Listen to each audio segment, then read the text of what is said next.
Výhrev sedadiel je jeden z komfortných prvkov, ktoré sú mimoriadne obľúbené. Ak kupujete jazdenku, skontrolujte si, či je funkčný a ak áno, tak si ho nepokazte.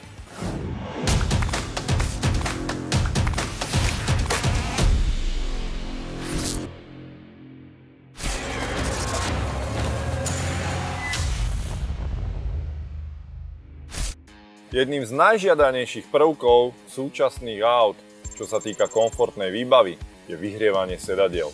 Uznávam, veľmi príjemný spoločník, obzvlášť v chladných zimných mesiacoch.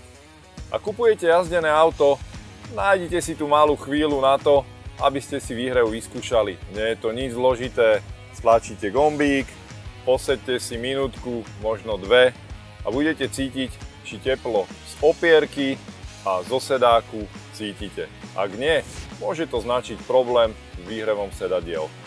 V tomto prípade oprava nie je až tak lacná a jednoduchá, ako by sa mohlo zdať.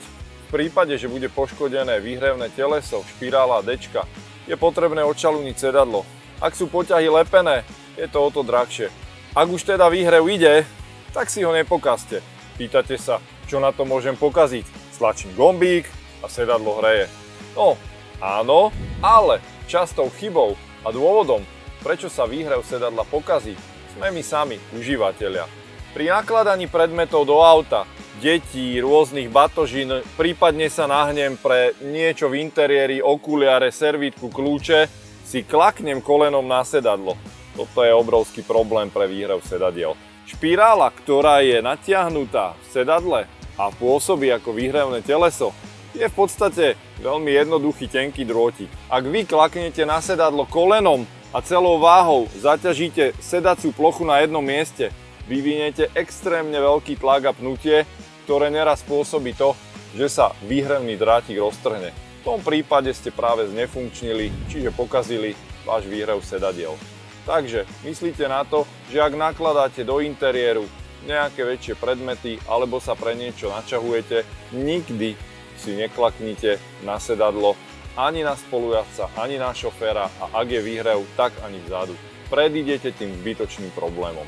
Ak už máte auto bez výhrevu sedadiel a túžite potom dopriať si trochu tepla v zimných mesiacoch, sú tu nejaké riešenia. Hneď 3. Tou prvou je výhrevná dečka, ktorá sa inštaluje priamo na poťah.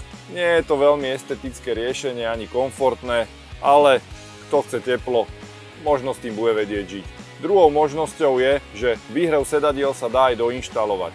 Áno, je to už prácnejšie a náročnejšie riešenie aj čo sa týka financií, ale esteticky absolútne v poriadku. Treťou variantou je výmena celých sedadiel z nejakého iného použitého vozidla. Aj toto môže byť riešením, ak ich máte za dostupnú cenu a sú z modelu, ktorý práve vlastníte. Možno posledný detail.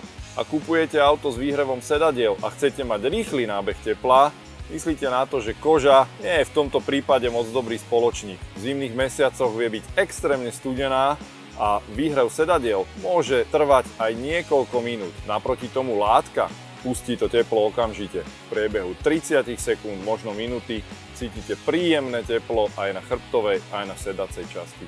Takže ak zvolíte auto s výhrevom, dve jednoduché veci. Skontrolujte funkčnosť a nepokazte si ho. Ak sa vám aj dnešné video páčilo, zdieľajte, lajkujte, kliknite na odber, prípadne napíšte koment a my sa opäť uvidíme na našom YouTube kanáli Darex. Ahoj!